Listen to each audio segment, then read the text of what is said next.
Hello and welcome, you guys.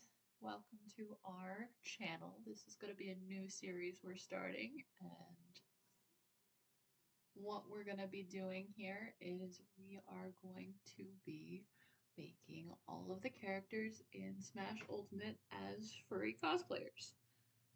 So we've had a couple friends already, offer up their OCs, and we are still selling slots. We'll put some more details for that in the description, but this one in particular is for a friend called SuperDaWolf, and this is his OC as Link. And I know that I have quite a few memories of Smash Bros. The first one that I played was probably Melee on the GameCube, which I'm still partial to. I have a Pro controller on my Switch that is still GameCube controls, so that's a lot of fun. And I rather enjoy. I think this project is going to be a lot of fun, just with a variety of the characters and trying to see how many different ways we can make this work. And I'm really excited just for the vision of creating the mural of all these different characters and different OCs, and I think it'll be a lot of fun. Link in particular, I remember watching my brothers a lot when I was little and just watching them go through. I most remember Ocarina of Time and a little bit of Twilight Princess and Majora's Mask. I mean, the one I played the most was probably Wind Waker, but that's a different Link. This one is very much based on the newer game. In Smash Ultimate, it's usually based off Tears of the Kingdom. But I preferred the older, just green tunic outfit. So I kind of stuck with that. Bear in mind, my drawing is not perfect. You see, I've gone through a very, very rough sketch, and then I'm doing another rough sketch on top of it, and slowly it's coming together. Um, but I've been drawing for, let's see, probably 13 years. I've been drawing since I was like 12. Granted, all the ones from when I was 12 are a bit, cringy and I don't know, cliche fangirl stuff.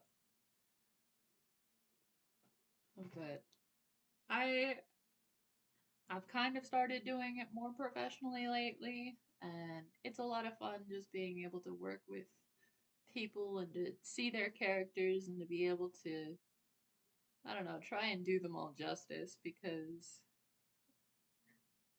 everyone's characters are just so unique.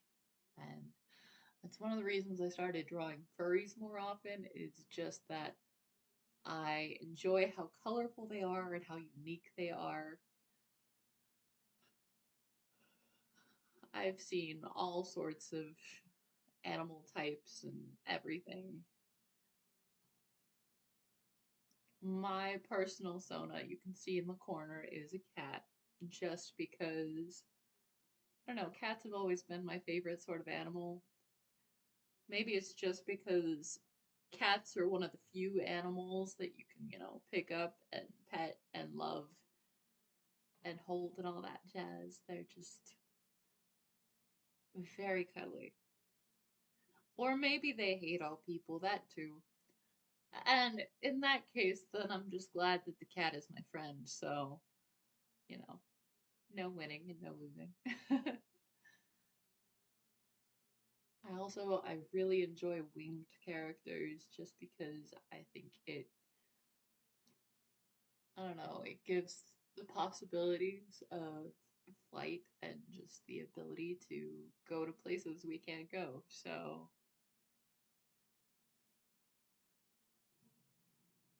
I think a couple of the characters we've got coming in for these are winged characters. There's still quite a few characters that are like open spots. I'm looking forward to really all of them, and we're gonna do different levels of costumes for some of them just based on the personalities of the people who buy them, or actual requests for how they want the outfits done. Because we don't want to make this super uniform. We want this to be, I don't know, like a convention shot. So that the final Smash mural will have like the characteristics of, I don't know, Comic Con or, insert con here. And I think that'll be a lot of fun, especially capturing all the personalities that, are involved in this. And I'm excited to be able to see how all of these turn out. Though my drawing skills are not the best, I'm also excited for the practice that this is going to give me. You'll notice not a lot of my references are up while I draw. I usually keep them on my phone instead of my desktop just because it's easier for me that way. But I would love to know your guys' notes and thoughts on everything. You'll also see a couple of those moments where, like, I will accidentally draw everything on the wrong layer and have to start over again, which I'm sure you artist people know that pain. um, but here I'm just barely starting my line art, and you've noticed I think I'm still on the wrong layer, so we're gonna have to go back and put on a new layer. But like I said, I think everyone does that at least every now and again. I mean, that's something you don't really have to worry about with traditional art, and that's where I started. I would do traditional art. I would do all these sketches, these colorful sketches you see in the back. I would do those in pencil, and then I would use inking pens over it, um, and just do all my line art that way. And when I was working on line art in a traditional sense, I found myself leaning towards brush pens just because I love the tapered look of the lines. And so I've tried to recapture that in my digital style, but I'm still kind of new to digital. I've only been doing it for, say, maybe 2 years. Um, But yeah, I was finally able to invest in an art tablet, which allows me just that feeling of traditional art in a sense without having to lose all the tools of digital art. And there's still several things I don't know about digital art, and sometimes I am taught them after the fact, and I'm like, wait, you mean I didn't have to do this, 10-20 minute thing to be able to get this effect? You mean I could have done it with like 2 buttons? And I'm slowly figuring that out. Like, I remember I was so surprised when I found out about clipping layers and how you could, like, color without having to worry about leaving your lines. And I also, one thing I love about digital art is just the capabilities of, the zoom and the ability to just kind of piece together your art and, adjust it as needed without having to completely restart your sketches. Um, but I still really enjoy the feeling of traditional art and just how it's, I don't know, I feel like it's more relaxing in a sense because I don't know. I feel like maybe my like traditional art, I can put my messy lines down and it feels like it's more put together than when I do it on here. And you can see less of the flaws on my traditional art. However, like I said, there's just a ton of fun tools with digital art and abilities. I hope you guys enjoy this series and enjoy watching this come together. I remember I had a little bit of anxiety around that shield because I don't think I've ever drawn. I might have drawn Link before, but it's been a long time. But I do remember I would do a lot of sketches for my little brother when he was younger, and like it would just depend on whatever fandoms he's into. So I'm pretty sure Link was in there sometime, but I remember there was a lot of Undertale as well. But I mean, that's kind of just his time. Sorry if my video is a little bit scuffed together. There are still some things I'm trying to figure out about recording, and it doesn't always look the smoothest, but we're trying to get there. But I'm just grateful that I get to have this opportunity to share this with you guys, and let me know if there's any like topics or anything you'd like me to cover while I do these videos, or if you just want me to ramble into outer space. I'm fine with either. But I I could get a little bit lost in my work sometimes when I really get into it, and that's a lot of fun because then I can really just, I don't know, escape, I guess. And I can't do that with all of my art, but it's certainly a nice kind of change when I do, when you just kind of get into the zone and you just keep on working and everything just kind of comes together. But it can be like really hard for some artists, especially newer artists, when you just feel like your art isn't good enough. And every artist faces that, especially if you go around looking at other people's art all the time. You will see all the ways that your art isn't necessarily as good, which it sucks to be in that mode. And to all you artist people out there who are trying to make it work, just be patient with yourself, and the only person you should compare yourself to is yourself. Because if you're not working to get better, you're just going to stay where you're at. And the only way to get better is unfortunately just to practice. And sometimes you lose the motivation to practice just because you don't feel like you're good enough. And it's a vicious, vicious cycle.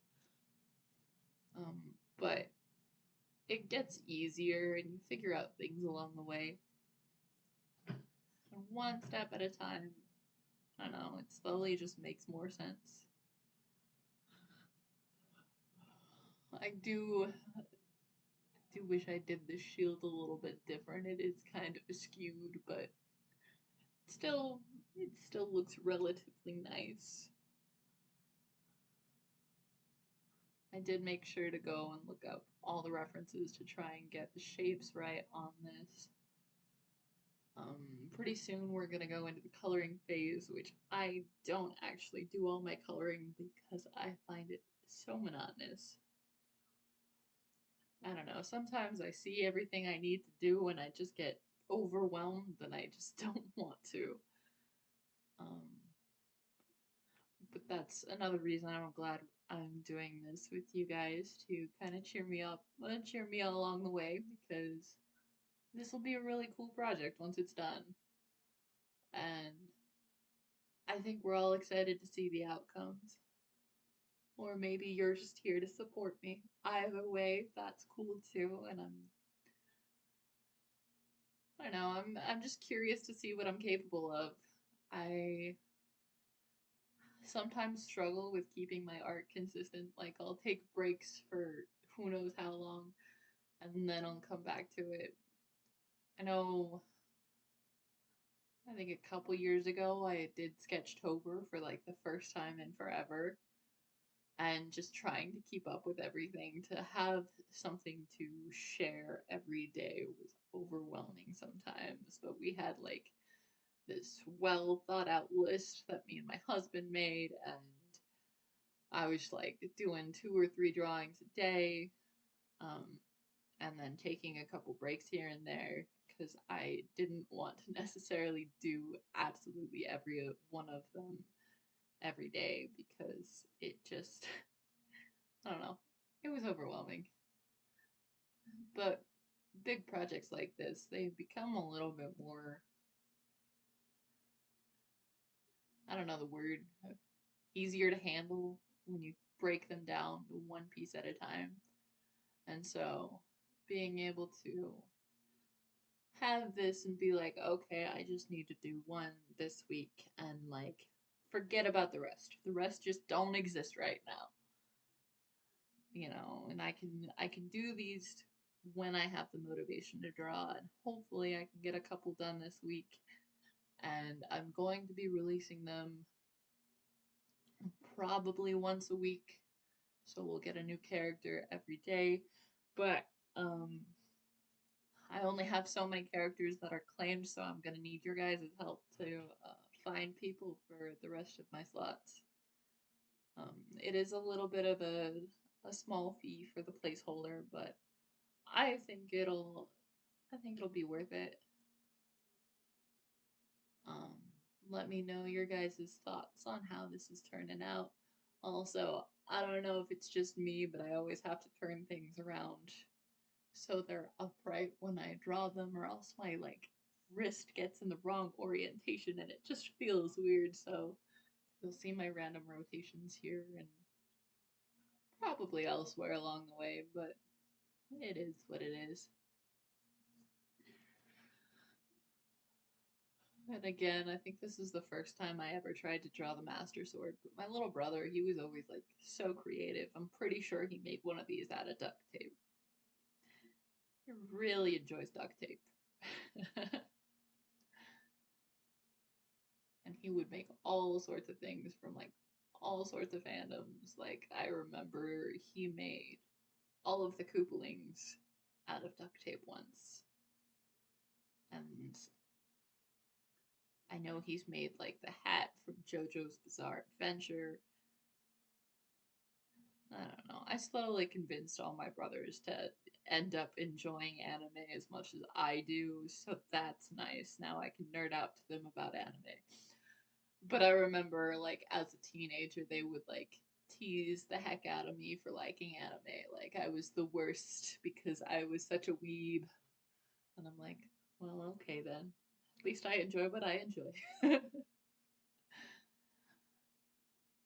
But yeah, I think line art is probably one of the more tedious things. I don't necessarily enjoy as much just because it's very precise and like you're trying to finalize things, and I know my lines aren't perfect. They're kind of wobbly. They don't always connect, but you know, practice makes perfect, you know? And so I guess the more I do this, the better it'll get. I have the understanding, at least, of, you know, how things should go together and how to follow a reference, which you might recognize this, you know, pose or whatnot from, like, actual Legend of Zelda art because it is pulled from, like, one of the traditional, like, trailer pieces or promotional pieces. Alright, now we're transitioning into where my husband colors, which he always likes to put down a base color just to double check that, you know, all the colors or everything gets filled up properly, because especially with light colors, it's sometimes hard to see if you miss things. But yeah, this character has a very fun color scheme. It's very simple. It's mostly just like this white and teal.